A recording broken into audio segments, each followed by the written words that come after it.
Welcome to the Probability Podcast. Discussions on emerging and converging technologies, problems that are being solved, and the probability of positive and negative outcomes that we might expect.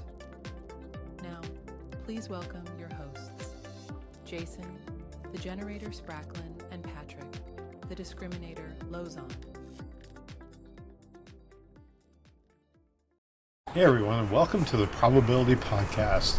As we close out our fourth season, it's time to take a breath and look back at the incredible and occasionally terrifying technological landscape we've covered over the last 11 episodes.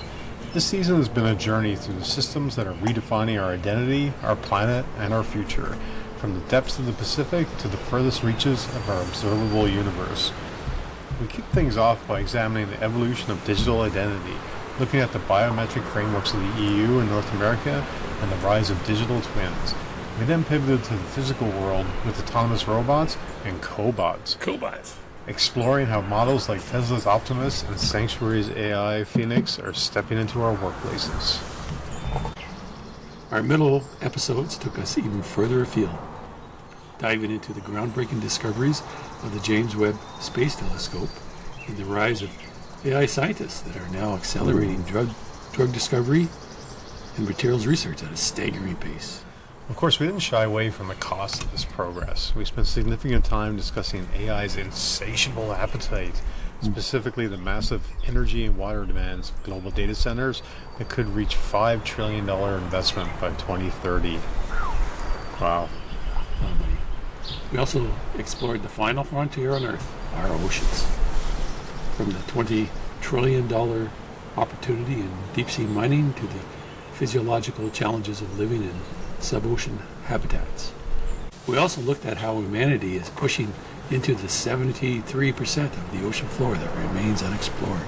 Join us as we walk through a season's worth of topics, including the psychology of tech addiction, the cutting edge of traffic technology, and a nostalgic look back at how far we've come since 1976.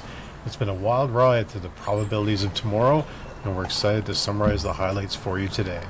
So, Patrick, this is the first time we're podcasting outside, outdoors. Yeah. Live from Patrick's back patio.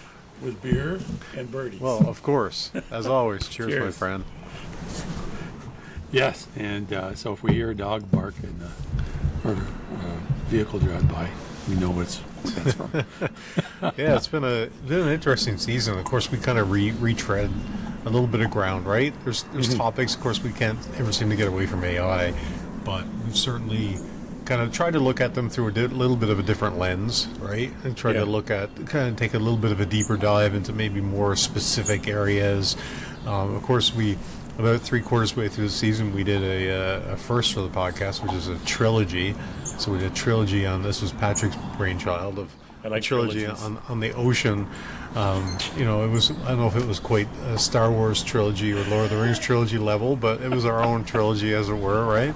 But we certainly covered a lot, and it's been a really interesting season overall. Like I said, it's, we try not to pigeonhole ourselves, too much into one specific area, right? And I thought we really covered a good kind of range of things, right? We did touch a fair bit on kind of like, like I said, the AI topics, but we also, we spend a fair bit of time looking at, new topics such as digital identity or, telescopic technologies, even the AI scientists, which I guess we touched on briefly earlier, but this was more in the research kind of angle, right? So it's been interesting how we're able to take topics and then come back to them and look at them through a bit of a different lens or a bit of a deeper dive into a very specific area, right? Yeah, I think like for digital identity, we kind of skimmed a bit on the actual identity framework stuff.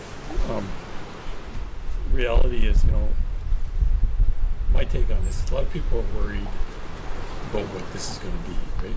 I don't know if you know about, like, you heard about the sign of the beast, right? There's like a religious adversity to having some kind of embedded technology labeling you, right? Oh, okay. And to me, I don't personally want something embedded in my body or something like that either. So, like physically. I prefer like something like a watch or a bracelet or some kind of tech that's married to to your body, but is also external, right? And with that, you can build in technology that can sense heartbeat and stuff like that. So you can say that this is actually connected and with you, but at the same time, it doesn't have to be embedded. So I think with digital tech identity, there's ways of doing this, and you don't have to stick it in your brain or put it in your hand or what have you. And you can still make it work, right? Yeah, well, I think we also talked a lot about what does identity mean, right? And what is, you have your own identity as a person. People have their own identity online, which sometimes is kind of like a manufactured identity, right? It is, It's yeah. like People are it's a being- brand, it's a personality, or what have you. There are people that have developed their identity like outside of technology, like an actor, or an actress, or a songwriter, but now they have to exist within this digital space, and they have an identity within the digital space. Yeah, I think right? that's where we went with the conversation more so, because we talked about how people are being taken advantage of their likenesses, right? And the deep fake link here, how easy it is to generate, these these videos that ultimately look like, particular people and fool the average individual. Yeah. You think, well, this person said this. Well, that's a problem, right? The whole AI has put this whole identity thing on its head. Like, what you see now is not necessarily something that you can believe. Before, it was always, if you saw it, you could almost believe it, right? But to an extent, because the technology wasn't there. So when we had, basic camcorders and things, when things were filmed, they were real, right? And then we are in this age of augmentation and fakery and everything else. Fakery. But we've also discovered that there's a thin veneer there in a way, right? Around like understanding that, looking at something that say is like a replication. Like I saw recently that they have a new movie coming out has a digital representation of Val Kilmer, who was a famous actor who died not too long ago. Yeah. And so now they're shooting a movie with this sort of AI version of him, and I think it's going to be really interesting to see like how it's received, because I think we always seem to fall into this uncanny valley of not. We look at something and it's a replication, but it's almost like we know it's a copy, and there's a fakeness around it. But I think that why I called it kind of like a thin veneer is that I think that line is going to start to blur a little. And I think it'll be interesting to see with this example of like Val Kilmer, will people accept it as art? Will they accept that this is some representation of him in a movie after he's died, or will people just look at it? I mean, they know he's passed, so when they look at it like he's fake, and they just it's like it'll be like junk food. Like, I don't want to consume that. It's just there's no nutrition in that. Yeah. We talked about digital nutrition in one of our episodes too, but you look at it, it's like, okay, great, we can take AI and like create a version of Val Kilmer, but is there any nutrition in that? In other words, is there any value in it? Yeah. Is there any personal value in watching it? Am I watching a performance, or am I watching just like a replication of somebody, right? Yeah, and if you think about it, like, I don't know, it'd be interesting to see some personalities from the past and see how they talk, what their annotations were when they actually conveyed ideas and things like that. But is it true? Or is it just a big estimate? And then you go through and you think, well, this AI, fabrication is more just a fabrication, right? So it goes back to, I'm sure that, it's paying homage to certain actors and things like that. But we have to also look forward to the next Val Kilmer, the next famous actors, right? Or actors that are going to become famous, that aren't famous today. So I think we're going to have to, I like to look forward as much as reflect back, and there's a space for that, right? But looking forward too is important. Right? Yeah, do we need to replicate more of the past? And this is a kind of a make problem. it great again. Right? It's like make Hollywood great again, I guess, right? But Yeah. when you think forward. when you think about it, like if you look at a lot of what happens in Hollywood is that, and you see this very often, today, where let's remake this movie, right?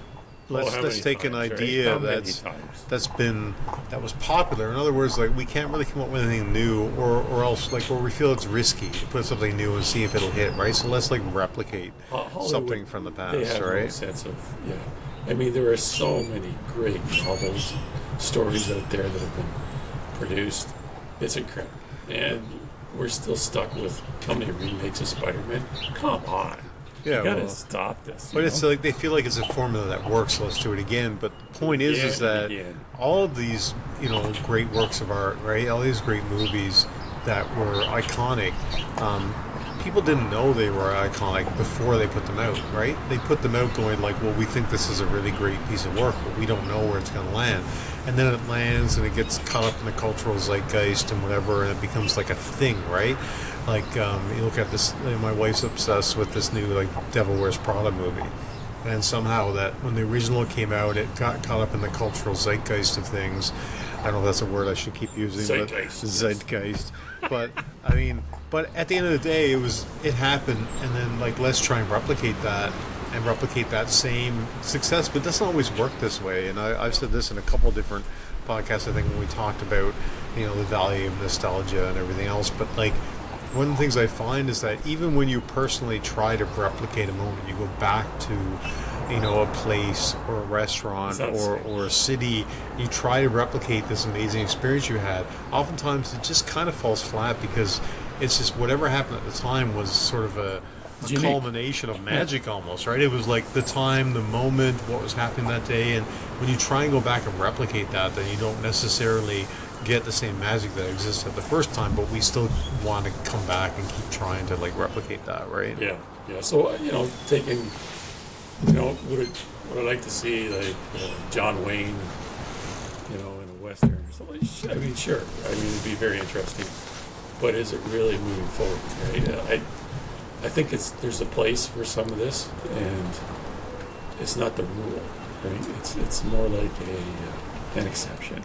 Well, it's not really him either, right? Again, it's an approximation, it's a copy, it's an algorithm that's figured out, okay, well, this is how this person talked and whatever have you, right? And so, like, we definitely touched a lot on that in terms of identity. We talked about Tilly Norwood, too. Yes, Tilly Norwood. Fake doctor.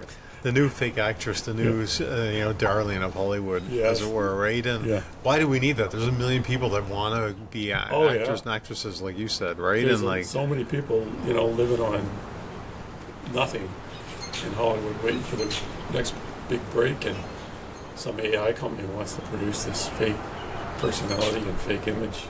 And to what end exactly, right? Like, I can see creating something AI if there's a shortage of people, but there is no shortage of people, right? And so I think it's just, an experiment for the sake of experiment and to see what can come out of it, right? What are you talking about? It's about money. Well, we don't have to pay for a person, an actor to do it. We'll just get, we'll pay cents and get a we don't have to deal with their personality and their drug addictions and their intricacies and idiosyncrasies or what have you, right? Like, so there's all that too, right? But I do think, like, we're kind of delving into like the Hollywood side of things here a little bit, and art and what have you. But then we also touched upon just, your own right to your own identity and then how that can be used and manipulated, and what kind of protections are there against the individual person, that things aren't going to be used for nefarious reasons, or that that you have some control over. There's the aspect like your identity. In other words, like your identity in terms of the government and being able to travel and have a bank account, and then there's like your identity and how you exist within society. And even if you're not famous, there's a lot that can be misconstrued about a person or manipulated to create a sense of fear or falseness around things as well, right? Yeah, it's kind of scary, actually, when you think about it. Like, even on an individual level, somebody could decide to take advantage of that and put something out there that misrepresents you, and next thing you know, even if your reputation only exists within your own city, it's still you and your person, and like, what is the value of that? I mean, we're all at the end of the day devastating.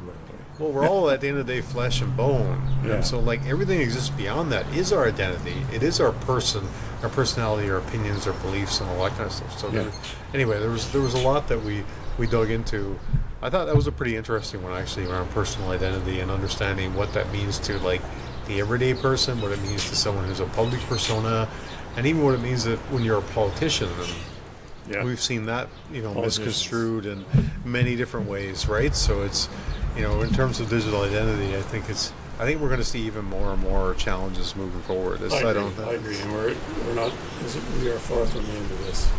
Moving on with this, we talked about the next episode was talking about autonomous robots and agents and the whole idea behind where these,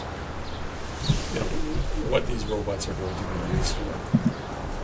So, my position on robots. You're not friendly towards the idea of not robots infiltrating our society? Not to replace people. I believe robots should be used in areas of severe danger.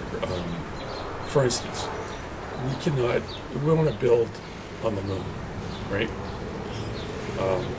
The environment is incredibly harsh. I'm not against sending armies of robots up to build habitats in the moon base and multiple structures and infrastructure on the moon. I think that's a classic example of an application that where people we would eventually send people, but the idea would be that they would be facing the harshness of the environment first, and they're equipped to handle that, and to make a place for us, right? Because we are, flesh and blood, right? So another case would be, let's say, severe danger type of jobs, right? That makes sense to me. But when we get into, and this is where I see capitalism really pushing, right? Pushing to replace, pushing to reduce costs, and pushing to basically drive humanity out of the business of business. And therefore, what is humanity going to do at the end? Are they going to just, sit around and do nothing and receive a paycheck from the government? No, with capitalism, there is no paycheck from the government, right? The idea is basically these people would starve and die, right? This is capitalism 101, pure capitalism. We don't care about the people at the bottom of the rung. If they die, so what? Right? I look at it from the point of view of humanity, right? I look at it from the whole scale. And so I look at where we need these types of technologies, right? If we need precision, which can't be replicated, and that a robot can do that, sure, right? No, for sure, yeah. If there's areas of, for instance, there's certain mining, and types of really highly, risky work, right? Those types of roles we would look at first. We should look at first. Not let's replace everybody on the automotive line. Let's build a car, an automobile, an EV, let's say, because we're talking about the future.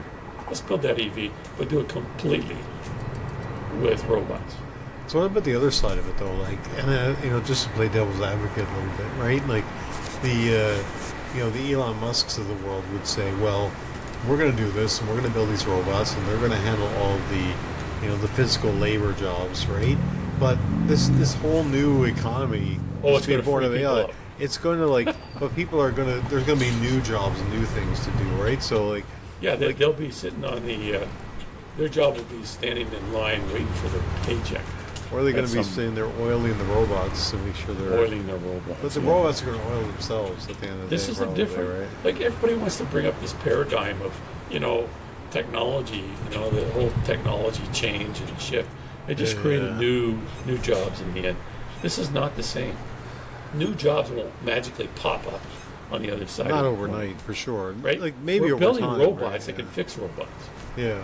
Well, but no, you're right. But then somebody does have to continue to build those robots, maintain the systems. But then now we're seeing that AI can program, right? So it becomes this like, self-fulfilling prophecy of just, we think that everything is going to solve itself, but maybe it won't, right? Maybe things will become, and that's what this whole episode was about autonomous robots and the autonomy side of it. The fact that robots can figure out how to fix themselves, how to charge themselves, how to maintain things, and then you're slowly eliminating humans from that loop, as it were, right? But Yeah. I do think, maybe to think about playing devil's advocate to this subject as well, because I know you're very passionate about the one side, but I do think that and maybe this will take a lot longer than people are willing to, wait out for, but I think it will hopefully push people to pursue intellectual endeavors. In other words, when you think about somebody taking a career progress or a path, they look at, okay, well, I can do this or that. I can take this path and be a physical, engineer or laborer or mechanic or whatever, it is. Or I can go and get this university degree and apply my brain to something. So, will it shift the economy more towards, people wanting to pursue careers and things that they have to use their brain for? But then again, you look at AI, and AI is taking over that as well, right? Yeah. That is able to do the work of a scientist Or or an engineer agents. or a mathematician, right? So it's they're Well, we need a robot. the choice of doing outdoor podcasting. Where's our robot to pick up our beer can when it falls over? It happens. No, but I'm saying, but you can start to reason it out, but then you go, wait a minute. But then again, it seems like AI is going to take those thinking roles as well. So if that was Nothing's the challenge, out of right? reach.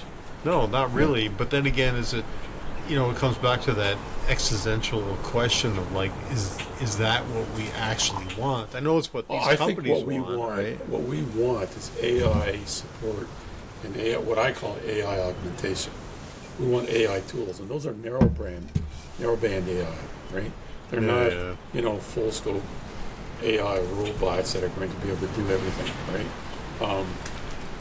Basically replace the human times 10. You know what I mean?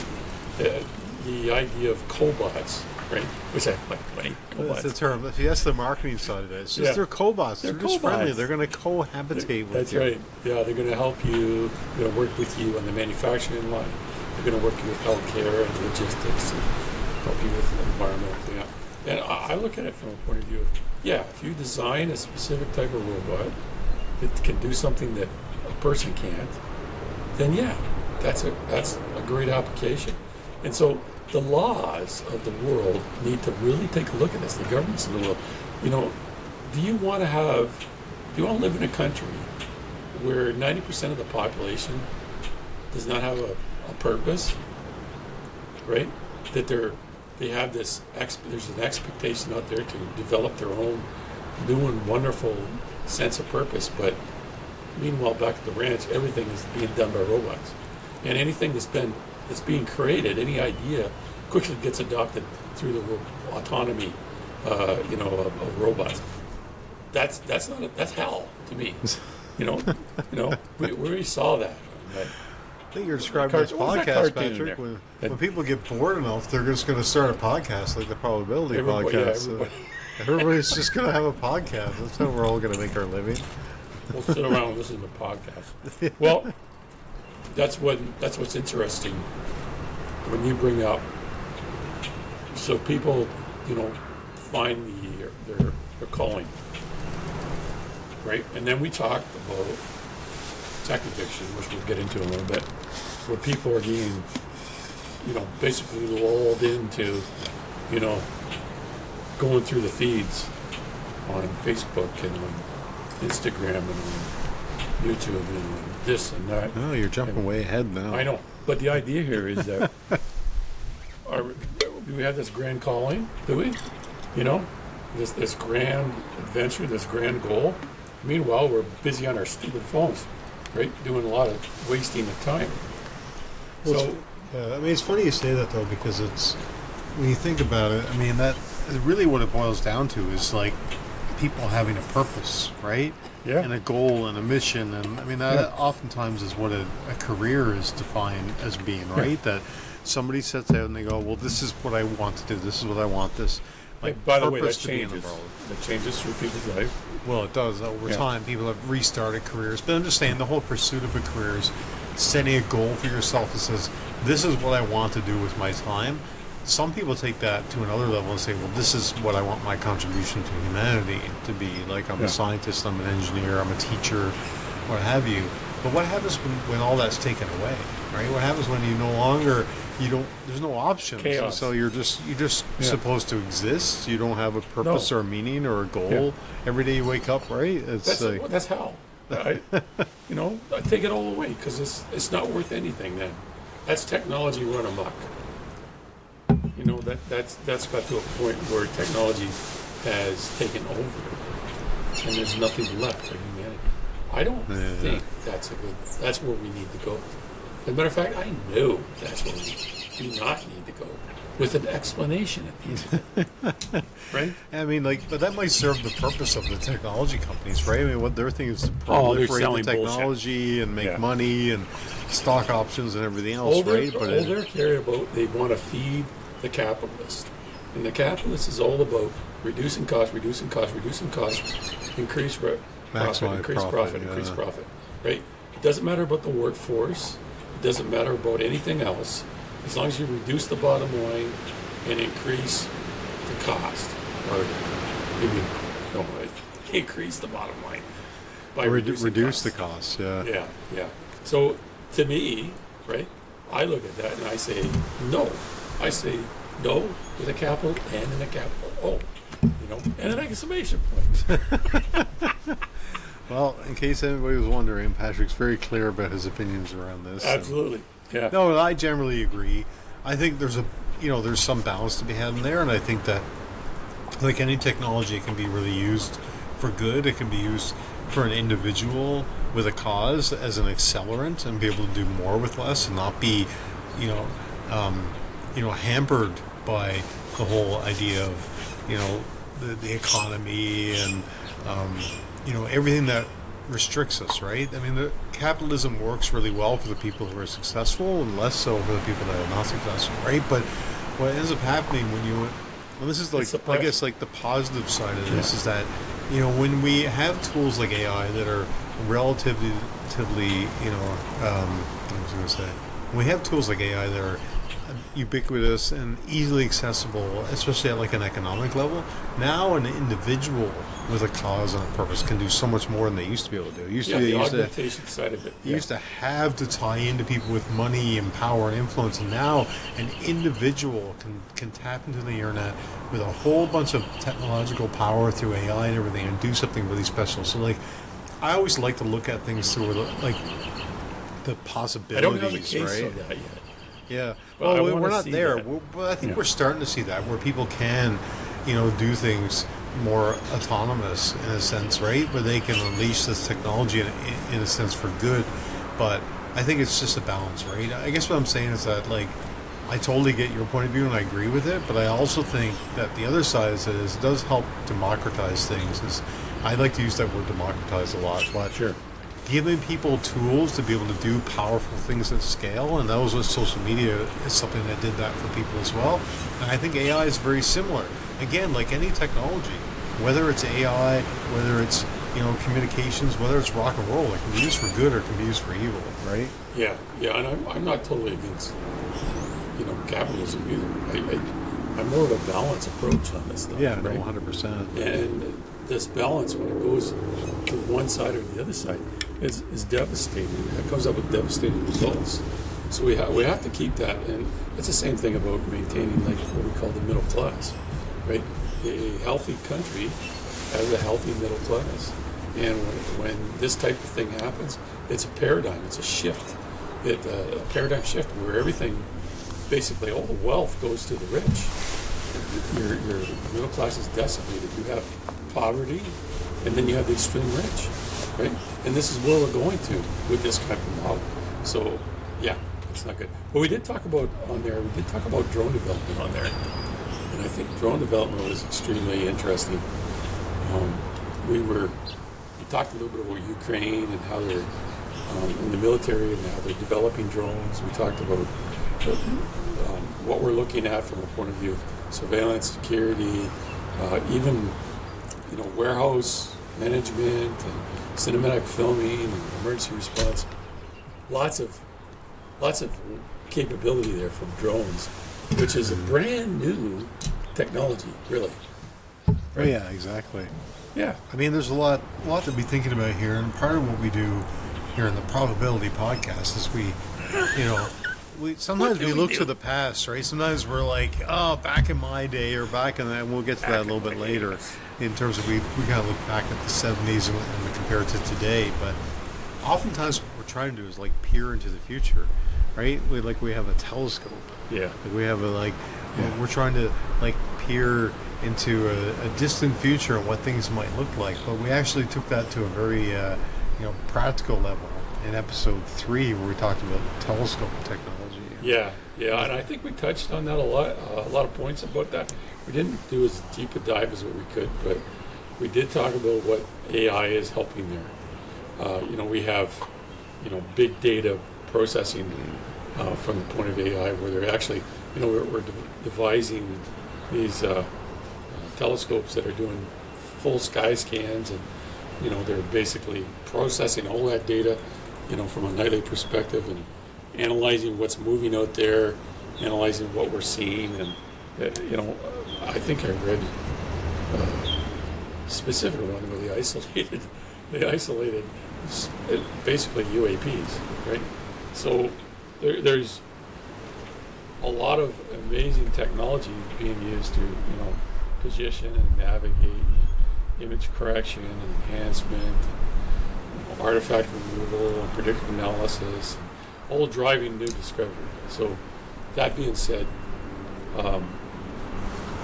there's just another example of AI where it can be applied, called narrowband, but specific type of use of AI to help drive, a whole industry forward, right? Oh yeah, for sure. I mean, it's when you look at it, like we've done a lot of sort of investigating or evolving the way we look at the planet, but like looking at the universe itself, and that's where we delved into. Like in the previous season, we had talked a lot about space exploration, but there's a lot we can observe about the known universe, right? And the known universe tells us a lot about our existing universe and about things that impact us every day, right? And the average person may not really appreciate that, right? They don't understand that, understanding what happened, the formation or what we consider the Big Bang and so on, was that even valuable, right? But it really does go back to the bare essence of how the universe was made, how the Earth was made, what we're made of. It does all tie together. Well, in some ways, looking through a telescope is like looking into the past. It is, right? Like it's like looking 100%. at we look through a telescope. We see the formation of the universe. Well, right? Through time, right? Yeah, you see images of galaxies from 500 billion years ago, right? Because that light takes so long to get through to us, yeah, that we're literally looking in the past. And looking through a telescope, like I said, is looking to the past. So it's interesting in a sense that it's we like to think of a time travel like Back to the Future and Doc Brown and 1.21 gigawatts, but really it's about so much more than that, right? So like these tools and technologies can tell us so much about how things formed and how things came to be in a way that we can't study in our own universe. We can see the current state of things, but looking through a telescope, we're almost like looking into the past. Sure, we're you think about 4.5 million or 4.5 billion years, the age of Earth and such. It's just too big, right? The numbers are too big. Yeah, it seems astronomical. No pun intended. Imagine, what does that mean, right?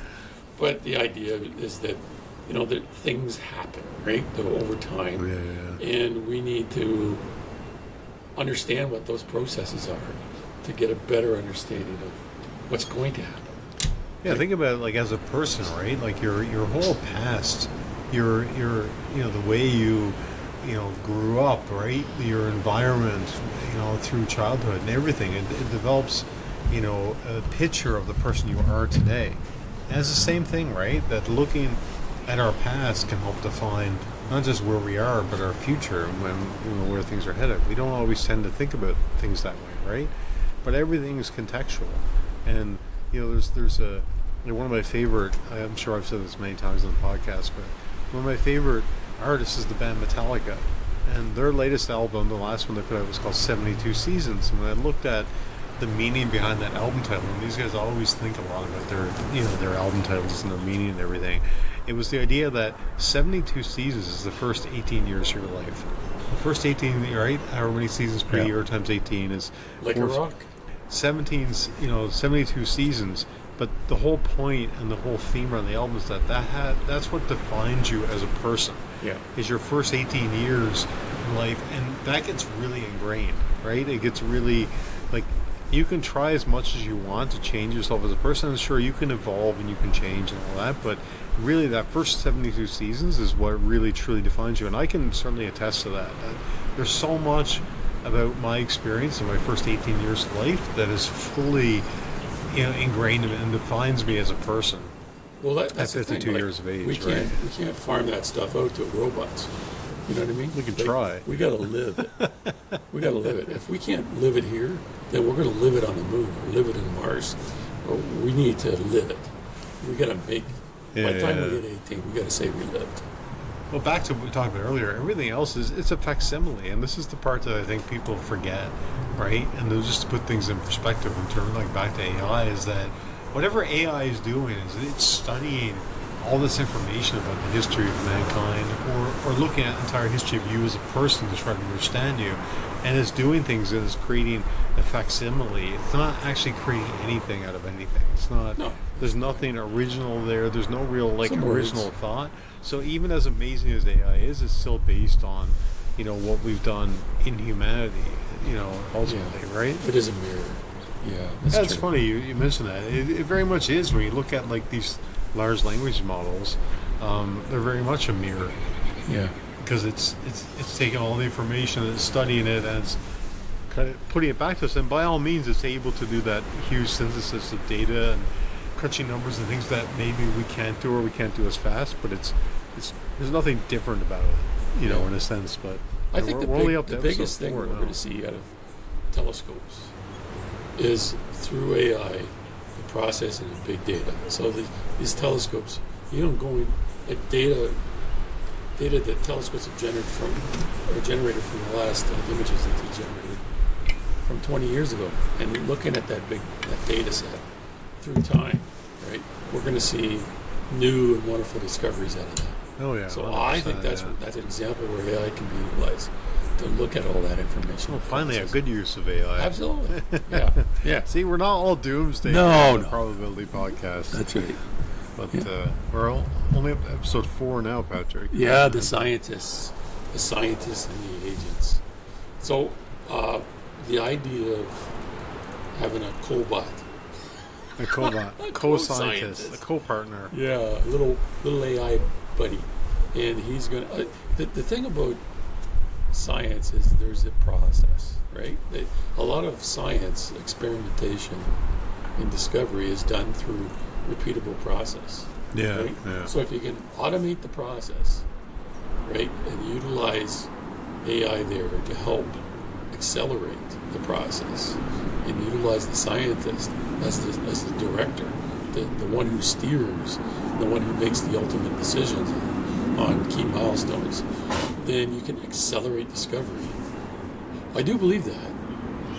Yeah, I mean, it's definitely there's an autonomy there where the AI entity can cycle through and keep testing and kind of come up with new hypotheses and everything else, right? Like there's a limit. As much as we have a lot of brilliant scientists in the world, but there's still a limit to like the number of tests that they can run and how many of them they can run, autonomously and in parallel and everything else, right? But like as you said, like science is a process, right? And this is where like I almost get offended sometimes, not personally offended because I'm not a scientist obviously, but You shouldn't- understanding shouldn't be that. personal about it.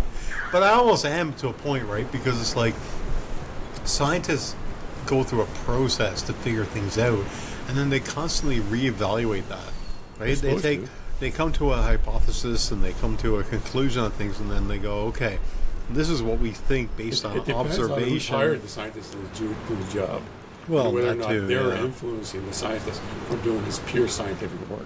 But if we Which think is what about we see like, today. yeah, I mean, if we think about pure scientists, though, I mean, what do? They do experiments, they study things, they come to a hypothesis, they go, this is what we think. Let the and then- facts drive the discovery. Hopefully, I mean, Yeah. and then, but then they always come back to it and go, okay, this is our hypothesis. Let's see how this plays out, and then they go and revisit it again and again, and they try to figure out, okay, is this true? Was the hypothesis I came up with true? And then when it's not true, then they revisit it and they come up with a new thing. It's like Yeah. when people complain, like, oh, well, they said like this cholesterol is bad. Now they're saying it's not so bad. I'm like, yeah, because they learned, because they evolved their thinking around it. Like the opposite of that would just be arrogance and saying like we know everything and everything, right? The idea behind scientists performing science, to me, scientists performing science in physics, scientists performing science in astronomy is more pure science than scientists performing science from a point of view of the big pharma, right? Yeah. Because big pharma's in the steering. They're steering that. They're making the decisions. They're basically saying, well, we're going to eliminate this outlier. We're not going to investigate this specific angle, right? To me, that's not science. Well, it might be more of an optimization than it is of a true discovery and breakthroughs. And It's, that type of thing, to right? me, if you look at what the greatest discoveries we've ever made, a lot of them were outliers. They were mistakes. Oh, exactly. And many like inventions, many breakthroughs happen through, sort of randomness or just like stumbling across Yeah. something that, worked but didn't previously work, or just the randomness of the universe, right? Yeah. So I hope that we can build these AI cobots to recognize, right, that outliers and misconceptions and misreads and strange measurements and things like that are worth pursuing, right? Not to be just discarded, right? To be further investigated. And I think that's where we'll get ultimately an acceleration. Well, no, for sure. We look at even I was listening to the podcast interviewing the head of Google DeepMind, right? And they at a certain point figured out how to, in terms of this what they call protein folding, right? And really something amazing in terms of how that can be applied through so many different types of disciplines of science and what have you. But what I thought was most interesting, and this is specifically relevant to a company like Google, who's a multi-million dollar sort of corporate entity, that even in the instance of them figuring this out, their instinct was like, how do we make this available? How do we? So they were describing how they figured out they could do this protein folding using AI. Yeah. Which again, this is a perfect example of how AI can be used for good. And they were saying okay, we can basically do this across the universe. Let's set up a portal that allows people to come in and request, and we'll go and do this protein folding thing, and we'll give them back data, and we'll collaborate with the scientists in the world. So as most people think of Google being like a corporate entity, what I discovered is that there are people within the company very interested. There are scientific-minded people that are trying to do good in the world, and they figured out that it was actually easier just to I'm going to simplify the language a little bit, but they figured out it was simpler to just fold all the proteins in the world than it was to open up a portal and have people request. So they kind of deducted or deduced that they could just do all the protein folding that they needed to do and just make all that available to the world in a database. And they said that every new scientific advancement in the next 10 years is going to be based off of this. So there's definitely really, as much as people we can definitely go down the dark hole of AI and where it could ultimately lead us, but there's some really positive aspects to it that is really going to transform science, and then it's going to transform medicine and all kinds of other disciplines too, right? So it's pretty interesting that their instinct was to go, how do we make this available to the world, as opposed to Like, how do we monetize it? How do we corporatize it? I hope that, like these AI cobots, what they do for the scientists, because like with anything, the human mind can get very focused, right? We tend to tie into specific ideas. We build our own biases, right? And if you think about it, the next generation of amazing discoveries, especially in very complex areas, will be tying a whole bunch of supposedly unrelated information together to arrive at a definitive connection, right? And that whole process is not something to easily arrive at, especially if you're trying to focus in on one thing, right? So I think AI can help us kind of take a broader look at things, right? At least they can transform the data and come up with the results, and then open our minds to being more of a broader look at things. It's like looking at a human body and thinking, the human body is a collection of just a whole bunch of systems working, autonomously, and that's not what happens. The whole body is very much interconnected, and the human body has established multiple pathways to manage to do things, and that's where the complexity is, right? So when we're looking at health, right, we don't really understand all the different things that are happening in any one particular situation, because you have to consider the whole picture, right? So if you start looking at physiology and start breaking things apart, just looking at the pieces, you only get one. You're only looking at a very focused area. You're not going to have a true full understanding of the whole body. Yeah, 100%. All right, so where are we at? We are at AI, the vacuum. We're always at AI. Sucking. AI's insatiable appetite. I think it's funny because people just don't think about it at all. I guess we don't think about, in general, where the compute comes from when we Google something, or we just go online, right? Or we go onto Facebook or any of these big social networks that are taking up huge amounts of power and electricity and resources. But we're seeing that really grow at exponential rates with AI, right? And the insatiable appetite through data centers. And I also don't think people realize the amount of power and water and other resources that these data centers take up. So that's why we decided in this episode 5, to focus on AI's insatiable appetite. And that just seems to keep growing. Like every day you hear about data centers in remote places and space and wherever, right? Because of what it takes. I mean, that's at the end of the day, it's very powerful technology, but it takes a whole lot of compute, I guess, if you want to put it that way, right? Well, some of these data centers, they're using more than entire cities with power and water, and we don't have those resources. How many times have you heard about, rolling power outages and stuff like that during a hot summer, Oh, yeah. We couldn't keep up with the air conditioning. And now we're going to keep these data centers going. How is that possible? Right? And for what? So you can look up an apple pie recipe with AI. I like I mean, you look at, like, anytime you Google something now, the first thing it gives you is an AI answer. It does. And then you click a button and you can dive deeper into AI. Now you're wired into the AI brain. Yeah. And for what exactly, right? And I get it, right? Like, it's a whole, sort of element of convenience or what have you. But at the same time, it's a next level of technology, right? And they're trying to support that and promote that, right? But do you need that? Do you need AI to use its brain compute to look up an apple pie recipe as opposed to, like, looking up a website that already has a recipe that's proven and true, right? It'd be different if I lived next to a data center where I couldn't sleep because of the noise and the vibration and stuff like that. So I get it. I get it for people who are adjacent to, they're building these damn data centers. They're right, basically in a suburban locale. It's wrong, right? Or they build it out.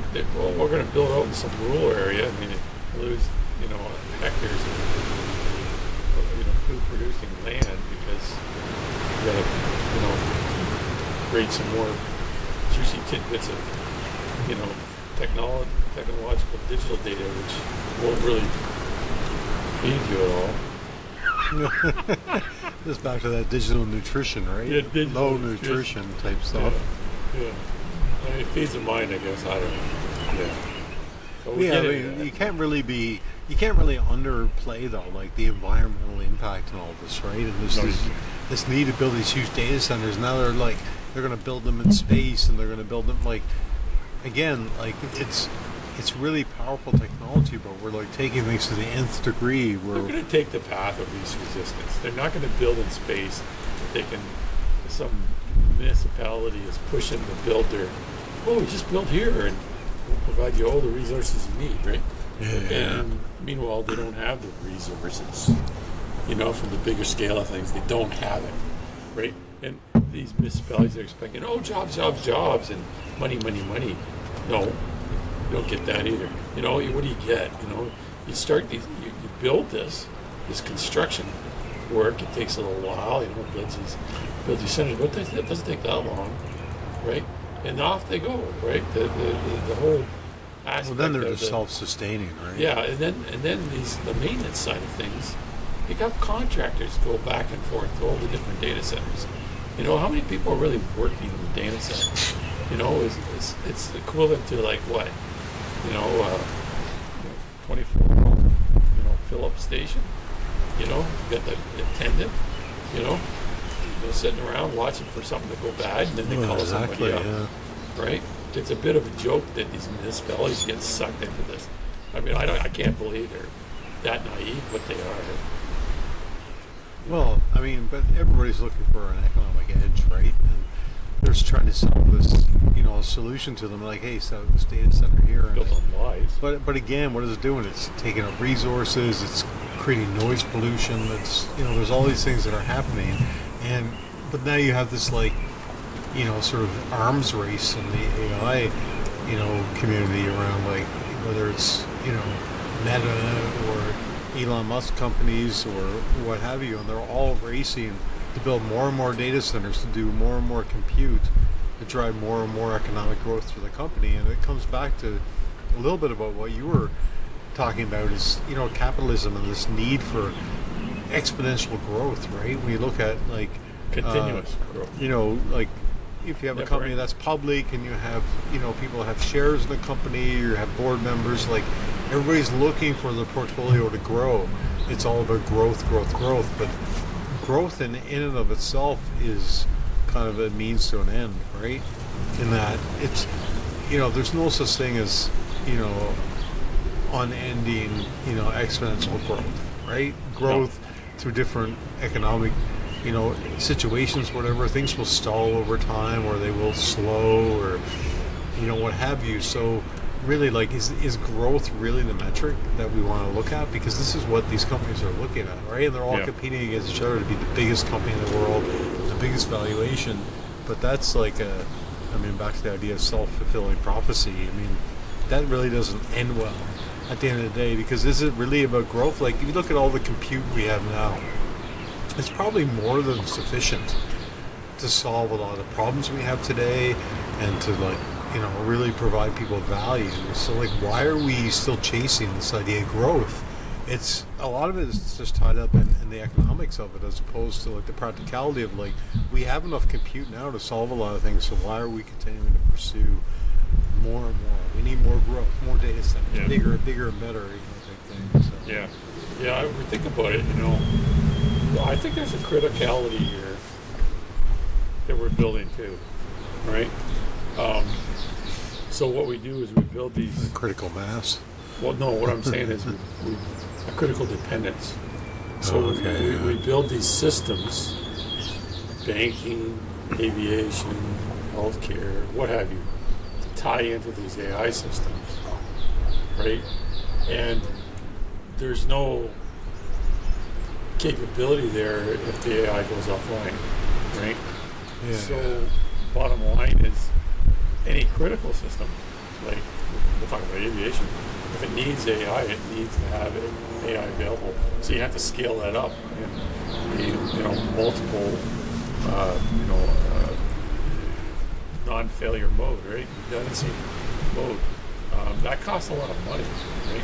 So we're building these interdependent, complex systems too behind the scenes that drive up costs. So that's another problem. I mean, let's look at the numbers here. We're talking about by 2030 going from 415 terawatts hours globally to 945 terawatts per hour, terawatt hours, I should say. So that's doubling essentially, right? Oh yeah, for sure. Our power consumption. The same thing with water. We're looking at 1.2 trillion gallons of water, right? We're looking at $5 trillion by 2030 as well. How can you even?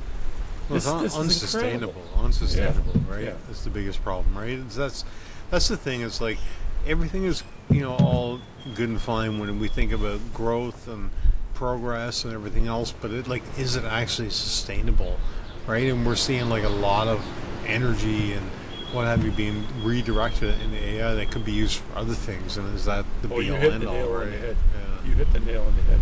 We talk about our problems, right? Our problems with homelessness, our problems with not being able to fund education, our problems with healthcare. That all takes a back seat because AI needs it. Really? AI. If we invest in AI, then it's going to pay back in tenfold. Really? Right? This whole, when they talk about the AI bubble, that's it. This is the BS that surrounds AI, right? AI should be just like everything else. It's a tool that should be, sold as a specific tool of availability, capability as of that time, not this huge, unnameable potential. The unnameable potential. Yeah. Undefinable, unnameable. All right. Well, I think we're getting into it now. So I think it was interesting, about 6 episodes into the season, we decided, that maybe we should do something a little bit different and focus on kind of a theme, as it were, right? And then we came with this idea of the trilogy. A trilogy. A trilogy. Well, it works in Hollywood. Well, it can work for us then. Why not, right? I mean, we've got, but we thought the ocean, because we had focused a lot on AI and a lot of other subjects and outer space and space exploration, but really looking inward and what are we doing within our own planet. And we talked about the environmental aspects of things, and we just finished up talking about the impact of AI in the environment, but thinking about the ocean and how much of it is unexplored, how much of it is still being looked at as a viable expansion for just different things, right? Whether it's science or mining or habitation, right? So we started that, I guess, by looking at just the idea of deep sea exploration. Yeah. And if what I say we're to doing you, there. 3/4 of this is unknown, what would you think? Do we know much about that topic? We'd immediately think that space we're talking about outside the planet, right? But instead we're actually talking about how much is unknown within our existing planet. Yeah. Which is the thing, right? And how much we're learning every day about, the ocean takes up over 73% of the world, right? Yeah. I mean, I heard many conversations around AMOC, right? And that's the Atlantic. I can't give you the specific name for AMOC, but it's basically the primary current that's flowing up from heat transfer from the Gulf of Mexico up and then back down. So it's keeping Europe nice and warm, right? Essentially, and there's a lot of different layers to this current, and we've got salt water density, the salt and fresh water, and all these different temperatures that work from the point of view of the different levels of the currents, the depths of the ocean, and all this stuff, right? So it's very complex stuff, and we start looking at how these currents move massive amounts of energy, right? And what's happening if they get changed, right? If they change their direction, things like that. Well, from a point of view of measuring and knowing, right? We're kind of at, we think we have all the answers, but we don't have a lot of measurements going on. We need more information. We need more data, accurate data, right? And the same thing goes with understanding how, what's going on in the bottom of the ocean. I mean, 3/4 of the geological events on the Earth are occurring, 2 miles down in the ocean. We don't even see it, right? These major volcanic explosions and things like that. It's incredible what's occurring, and it's all hidden. I mean, of course it's hidden. I mean, you get 2 miles of ocean between us and them, or more, right? Yeah, it makes sense. Well, there's so much of the ocean that's it's such a big part of our ecosystem, right? We tend to be very disconnected from it, especially in like big cities and what have you, right? But there's so much of the ecology that's tied up in the deep ocean, and currents and climate and everything else, right? That's we don't tend to think of it that way because most of us don't exist in the scientific realm. But there's so much to be learned about how there's a very direct tie between what's going on in the ocean and what's going on in our climate, everything that affects us on land, right? And it's all part of the same ecosystem. And unfortunately, we don't tend to think of it that way. At least some of us do, some of us don't. But that was part of what we tried to look at here, is like, what are we doing to investigate that? I mean, if you look at it, it's just such a huge part of the balance on the planet, and yet we kind of dismiss it, in a sense that maybe not dismiss it, but we don't think about it as much as we should. So we thought, like, let's look into and see what's going on there. And it was pretty surprising overall, as far as the amount of effort that's going into it from various countries, and developing deep sea vessels and autonomous vessels, and then we got to the military aspect of it, right? Yeah. Which is, I know, always one of your favorite topics, about how we're... Well, I'm a firm believer in the fact that the new generation of military tools is not the big aircraft carriers and the battleships, and even the submarines. It's undersea drones, right? It's these AOVs. It's these tools where people work, control them remotely, and they are machines that manage these extreme temperatures and extreme cold, and they move about basically with not only autonomously, but they also work with our direction, right? Oh yeah, for sure. And so, from our point of view, it's you go down to the bottom of the trenches. It's 16,000 psi. Right? That's how we're looking at the pressure, right? Crushing pressure. 16,000 pounds per square inch. Yeah. That, you cannot function at that kind of pressure. That's. Well, no, yeah. That's, not only that, darkness and cold and what have you. That's like being on the moon, right? Or worse, right? Being in the middle of the ocean, or being in the middle of the sun. Only the other way, right? We just cannot manage down there, right? So we have to, again, look at, the robot type approach, right? The artificial creations sent down there, and with artificial intelligence to help us discover and learn and hopefully better understand our planet. So that's one thing. I mean, the other thing is, to me, is that there's a huge amount of resources down there. We think about, and a lot of people are against this. They don't like the idea of mining and such. And we'll talk about that one next one. But we really need to consider what we're doing down there, and in order to do that, we need to have a better picture. We have a better understanding of how things are working. We can only do that by discovery. Yeah, through a scientific discovery, for sure. So I mean, we started out talking about like the exploration of the ocean. That was episode 1 of the trilogy. Then we got into episode 2, which is ocean habitats. Yeah, that And was certainly, below the ocean, it's about there's an element of habitats which are like scientific discovery, focus type things, which are very akin to like a space station, right? So we set up an undersea habitat in which scientists can live and explore and understand what's happening in the ocean. But then there's also like the idea of just really just branching out into people living in the sea, which I don't know if people are really living there as a full-time thing right now. Like, I mean, we look at scientists living there for extended periods.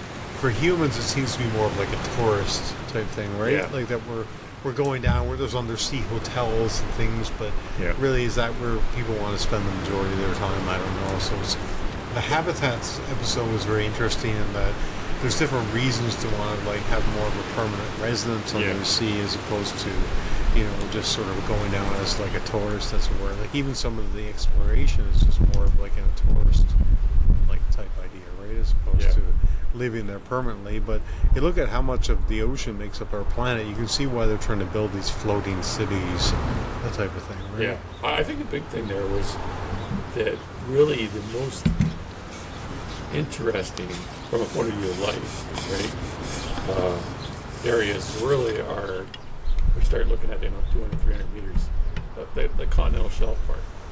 Oh yeah. So, we see that basically the shores, and then they drop down, and then for a while, the shelf of the continent extends out, and then it drops down, and then it drops down to the abyssal plain of the ocean, which is 1,000, 2,000, 3,000, 6,000 meters, right? Depending on where you're at.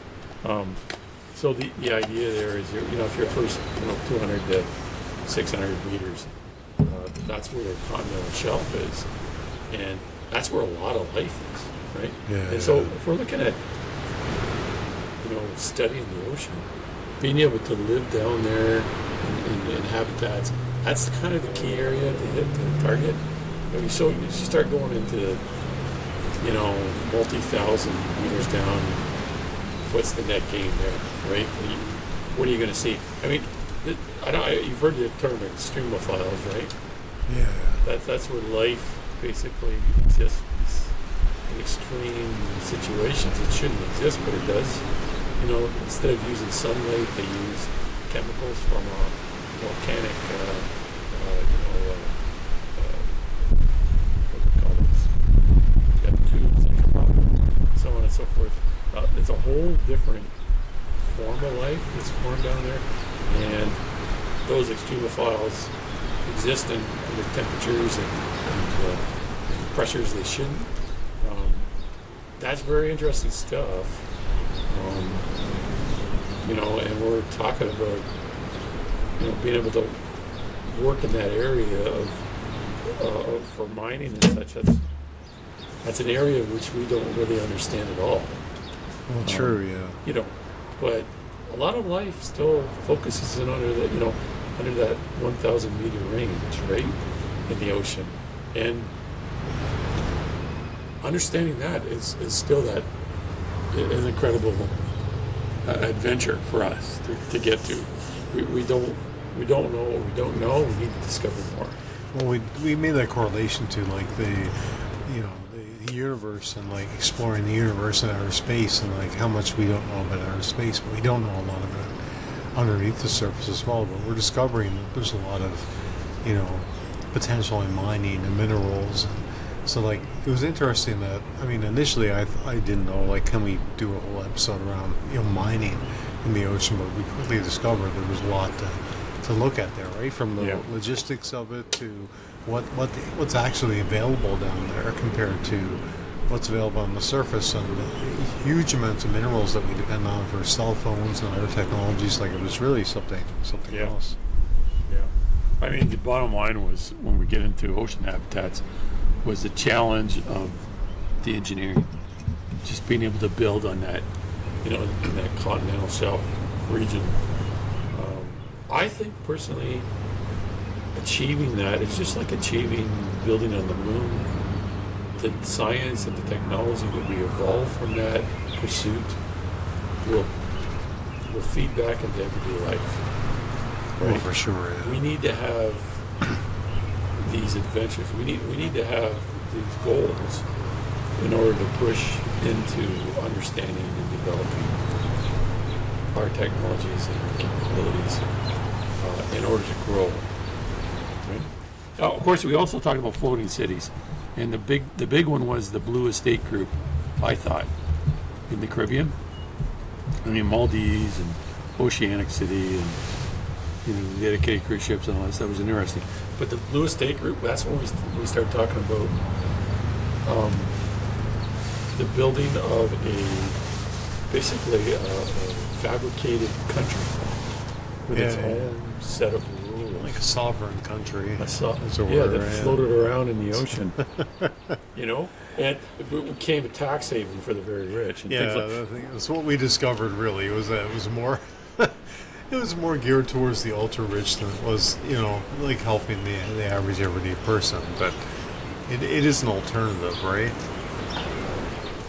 Well, if you want to build yourself, using technology that can guarantee it can float over hundreds and hundreds of years, right? You want to build yourself that floating island, and then basically indoctrinate it as it's its own sovereign country, and then build a whole banking system and everything around it to justify its existence, that become that offshore black box for hiding millions of dollars. Hey, sure, Oh yeah. that's why I see it as a truth. It's not really about people wanting to live on the ocean per se, but live on the ocean at the same point of hiding all their assets. But it comes at a huge cost. Like these floating cities they're not cheap, and they're not easily constructed. And there's so many logistics there, like we talked about, like having its own fire department, its own police department. I mean, anytime you're going to create a community, you're ultimately going to have challenges in how to monitor and how to the whole connected system. Yeah, I mean, it's not as simple as just like, we'll just set this up in the sea and it just maintains itself, right? So No. I don't think it's an interesting idea, but I don't know. The only thing I could see it getting traction on is sort of just as we look at more and more opportunity on the land, there's shrinking opportunities, and there's so much like governmental oversight and everything else, but that's the habitat side of it. I thought it was pretty interesting looking at the ocean from all these different aspects that I never even thought about before, and how they existed, right? As far as, kind of the aspect of exploration, of habitat, of mining. There's so many different ways that people are thinking about the ocean as a different, sort of frontier for humanity outside of space. I mean, we can go into space, great, we can explore space, but we're not really made to exist in space, right? We had to create these spaceships, and we had to create atmospheres, and It's the same thing down in the ocean, right? even trying to colonize Mars, it's just a different type of, challenge. Whereas the ocean, at least, is a little bit closer to home, a little bit more accessible, but it's in some ways, just as inhospitable as space is. If you can in get many to the ways, surface, right? you're okay. Yeah. Yeah. You can float around for a little while. And somebody Same pick you difference up. either way, right? Yeah, yeah. So the other thing too was interesting too, was the Maldives, for instance. If you look up, I think the planet is like 30 kilometers thicker at the equator, right? Because of its rotation. So that means that the oceans are bulging out as well, because Yeah, the fair rotation. enough. Yeah. So, what's happening right now is you've got all these, glaciers that are melting, and the accumulation of water, and it's slowly coming up along the equator, all the equatorial areas is, collecting there first, right? So you're getting, these tropical paradises are going underwater, right? So what do you do, right, in that situation? You live on one of these countries. Well, of course, you should be looking at, if if we ever want to survive the next 100 years, we need to build a 100-year plan, right, to create these floating cities. It's not going to be, not going to build these things in the course of a year. It's going to be ongoing. It's going to take, 50 years to build, a habitable platform. And they're trying to do it in 10 years, right? So more power to them. I hope they do. The idea is that we're going to have all this displacement of population, as the sea swells up everything, the ocean swells up everything. So it makes sense for those people to look at the alternative. Oh, for sure. But then we took it all the way from the ocean. Now we can bring it back to land. So we can come back to, episode 9, which is traffic technology, something closer to my heart. Like we can talk about the ocean all we want, and it's a vast, unexplored, sort of instance of, what's happening in geology and everything else. But when we think about traffic technology, something that impacts all of us to some extent or another. Let's talk about true chaos. Patrick lives in the middle of. Patrick's in the boonies. Let's be serious. You can hear the birds and the birds wind going through the trees, squeaking and everything else. But no, I mean when you look at it though, like certainly traffic and the technology around it is really prevalent in these larger urban centers where you have this preponderance of people and intersection of humanity going on all the time. It doesn't. For yourself here, you don't experience it as much. Like, I came here today, there's a few traffic lights. It's pretty easygoing life, right? So have you heard the ambulance? Have you heard the fire engine? Nope. But at the same time, it's like when you think about it, though, the traffic technology, it impacts people more in those really dense urban environments, right? The more saturation of people and vehicles and just activity you get, the more that traffic becomes unmanageable. In the more urban or rural environments, it's not nearly as much, right? Yeah. Like, how much do you even think about the traffic technology here? Probably as soon not as I come up much to at a all. stop sign, there's more than 3 cars go by. Yeah.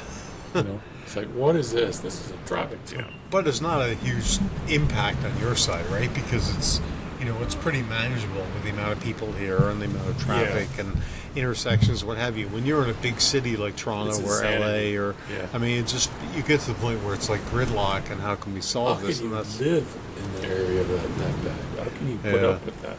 I don't get it. Like, if you need to go, a mile away and it takes you an hour, it just doesn't make any sense to me, right? The whole idea behind traffic flow and proper transportation systems, it's just, we're just saturated. We're just saturated right now. Yeah, but I mean, my point was that it means more and more as you get into these really urban, these huge centers of humanity, right, where you have so much in terms of just pure saturation of people and vehicles, and not just people in cars, right? Like, we talked a lot about, sort of intelligent mobility and how everything kind of interconnects and everything else, right? And it's where, like, you have people in vehicles that decide to own their own vehicles and drive back and forth to work. You have transit, right? People in, whether it's trains or buses or rail cars or what have you.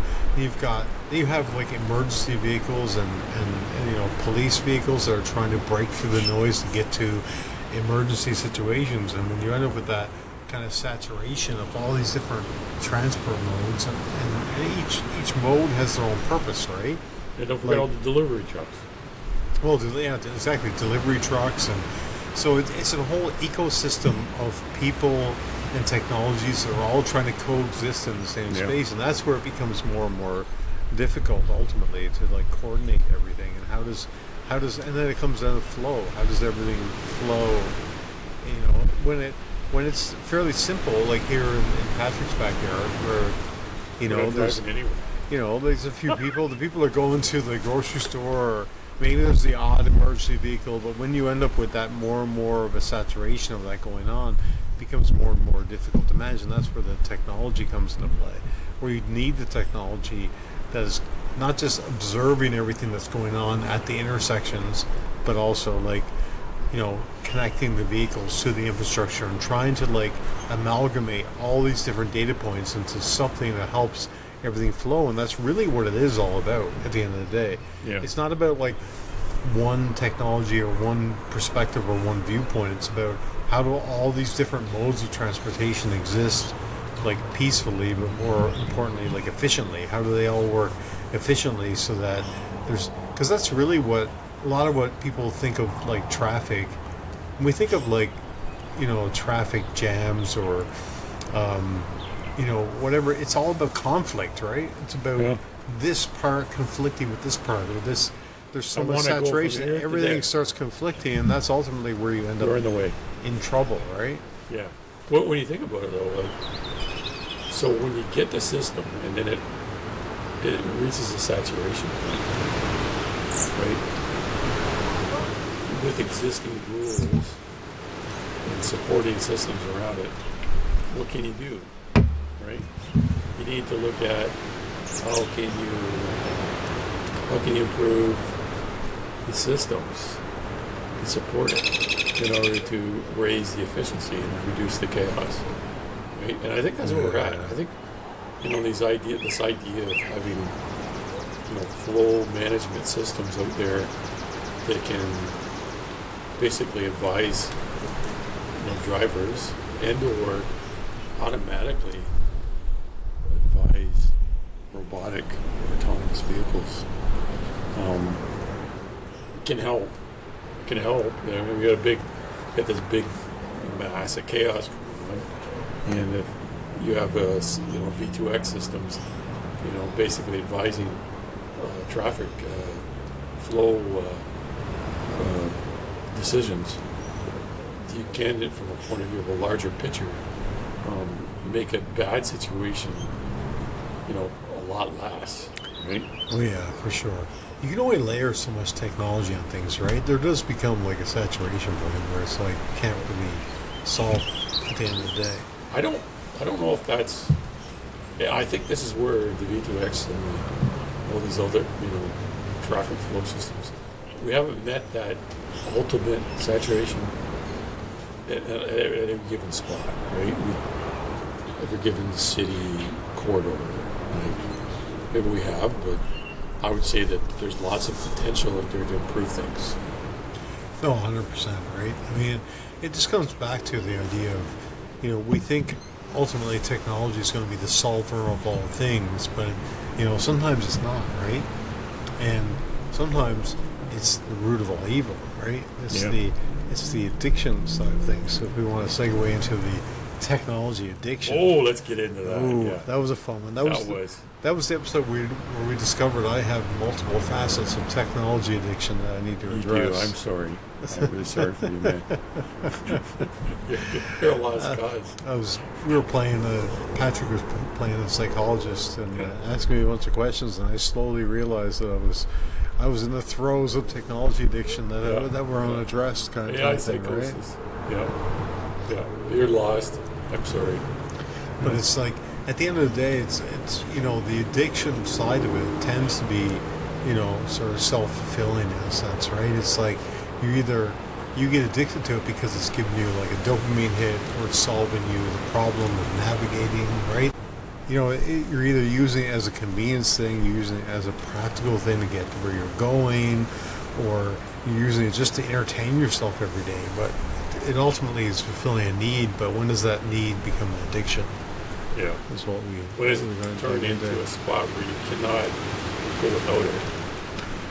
When you literally have anxiety when you're without your phone for 3 hours during a day. We get into this...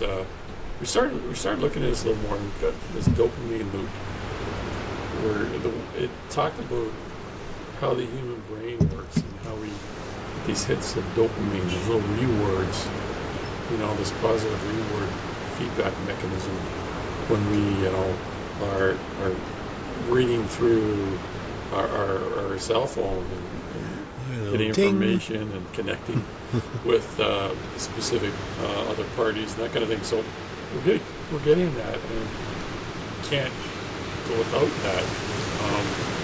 but the other side of it is cognitive erosion, right? The And dependency side of it. yeah, it was basically, you look back at the end of the day and you spent your time wisely, right? Of course, we got smartphones in there, which are highly addictive. People are basically using them as security blankets, and they're offloading their own thinking. It's cognitive offloading. Cognitive offloading. I don't need to remember that. I'll just defer it to my phone. It's my other brain. Yeah, to my other brain. I don't need to think about it. I'll just use my phone, right? And then we got into games, which are, what are games really? Right? Games are designed to be addictive. And what really hit me there was the idea of, this dopamine downregulation, where, real life is boring. Oh yeah. Right? That when you go back to real life, and it doesn't stimulate you anymore. You're only stimulated when you're playing the game, or that's going to be like gambling too. It's you're only stimulated then, and you need to have that, right? It's funny how you look at the addictions themselves, right? Those dopamine hits, whether it's through social media or games, what have you. But what is the conduit for it, right? We talked about the conduit is the cell phone. Yeah. It's this like mini computer. It's always in your pocket. It's always available. It's always just a flip away. Just a flip away. This is a Yeah. Yeah. It's just there. It's connected to your car. It's in your pocket. It's always kind of there with you. There you go. And we talked about this idea of remember when we talked about how I left my house for like half a day, and I had all this anxiety around not having my phone with me. For what reason exactly? Yeah, it was a little tough. That's part of any addiction, I guess, right? Is how it makes you feel, and then anything that's got a psychological addiction component is going to have, it's really going to get its hooks in you. As far as there is no AA for phone addicts. well, not yet. I'm sure there will be, but You imagine going to an addict, go to the phone addict, anonymous meeting. Yeah, I'm a phone addict. I woke up this morning and the phone was right there, and I had to take a look at it. I had to see if anybody sent me a message. hi, my name is Jason, and I'm a phone addict. I had to check my Facebook. Yeah. Did you really have to do that? But at the end of the day, it's like sometimes people don't realize the impact it's having. They don't step back and realize the addiction is happening. So at least I'm partway there. At least I've admitted the addiction, and I'm recovering from it, type thing. But you can it always is a talk real to me. thing, right? I'll be your buddy. Well, it is a real thing at the end of the day, right? We can pretend it's not real, but we're all sort of, addicted to technology in one way or another because it makes our lives more convenient and more connected. Yeah. But like me and you always joke about, we both existed at a time when none of this technology existed. Exactly, right? yeah. I mean, I like the fact that, I blow a tire or something in the car, or, what have you. I'd call somebody. That's a security point of view, right? God, I get that. I got that. But at the same time, I've had situations where I throw my phone on the charger and then a day later I'm checking my phone. It's, for some people that would be just unforgivable. Well, we both existed at a time, let's just say 1976, for example. 76. If we go back, we did a great throwback for our final episode, it was which was, what was happening in 1950 years of We technology. didn't even touch on everything. Come on. Well, no, we only scratched the surface. When we think about the 50 years of technology and how it's impacted people, it's really something else. Like, did you even hear about solar power back then? It was a joke. But really, the dichotomy or the distance or the just juxtaposition of like where technology was in 1976 as opposed to 2026 is like huge, PCs, right? PCs were just, they were for some, if you were in some tech group, and you wanted to put a PC together using electronics, if you were one of these electronic geeks, right? They weren't at the level of everybody utilizes them today as a standard tool. No, Yeah. it was like a hobbyist type thing, Yeah, right? it was a hobby. Yeah. And not everybody, I mean, the idea of a personal computer, let alone like a personal computer in your pocket, was like unheard of back in the day, Yeah. right? Like we say, back in our day. But we also, like, we survived, we existed, we communicated, we traveled, we did all these things that didn't rely on technology. And that was why I thought that episode was really interesting, to kind of take that walk back through and think about, okay, where were we 50 years ago, you know, in comparison to 50 years Yeah. later, and are we really any better off?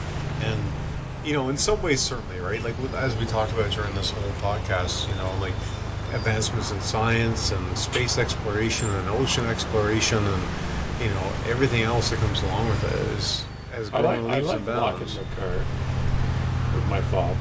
Yeah, just like a simple click, Yeah. a simple I like- mechanism. I like being able to do that.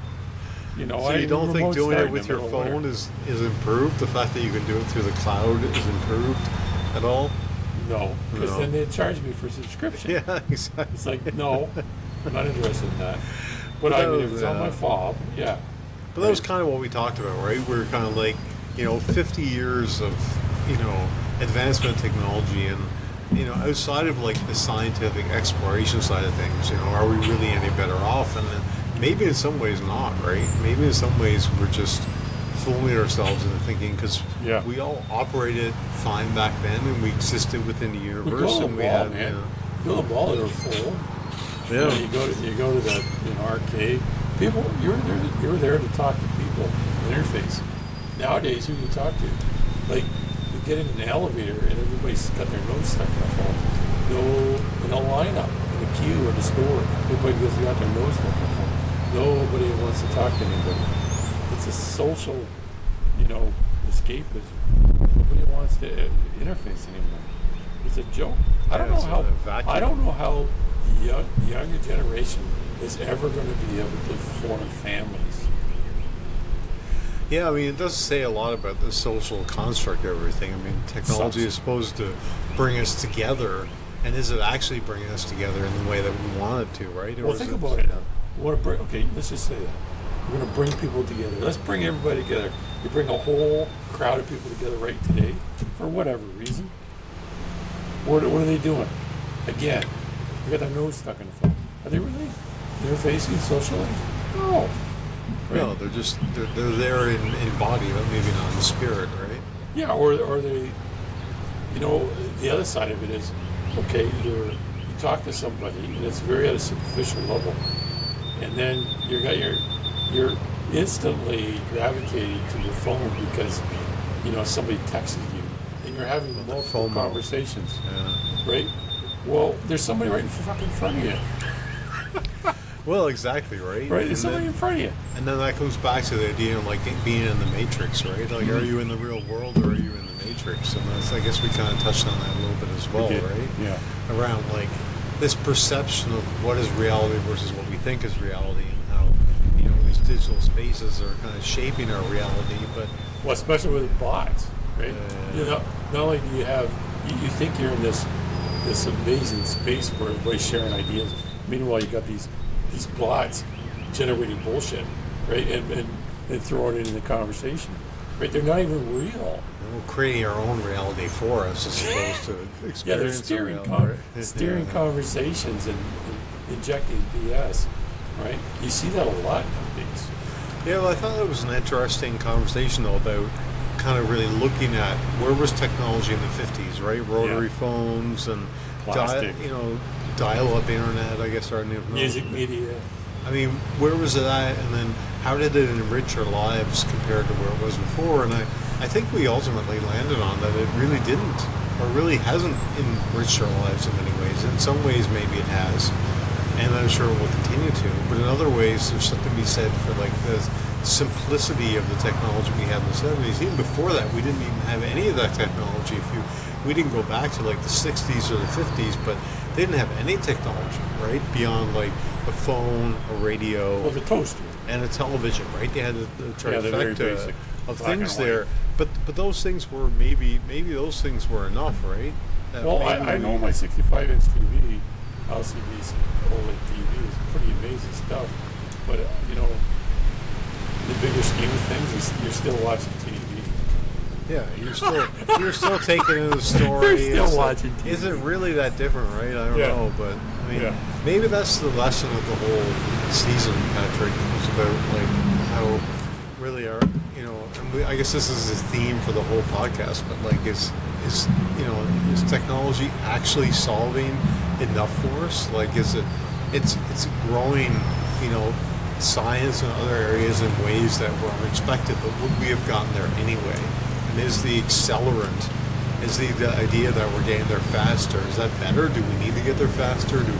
Should we just go through our own path of discovery on things? I think it was kind of an interesting dichotomy to look at of we both, as much as we like to talk about, technology and all the excitement that's going on these days and all the advancements, but are we better off for it?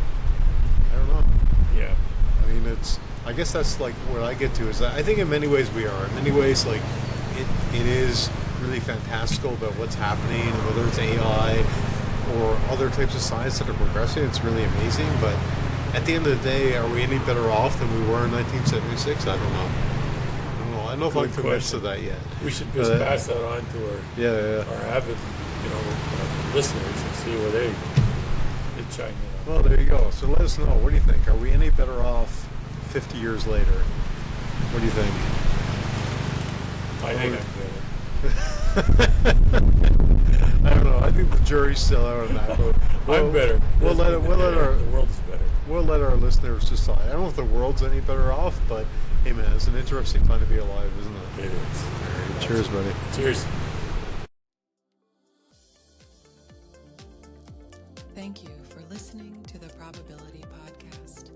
Please join us next time for more musings from the generator and the discriminator.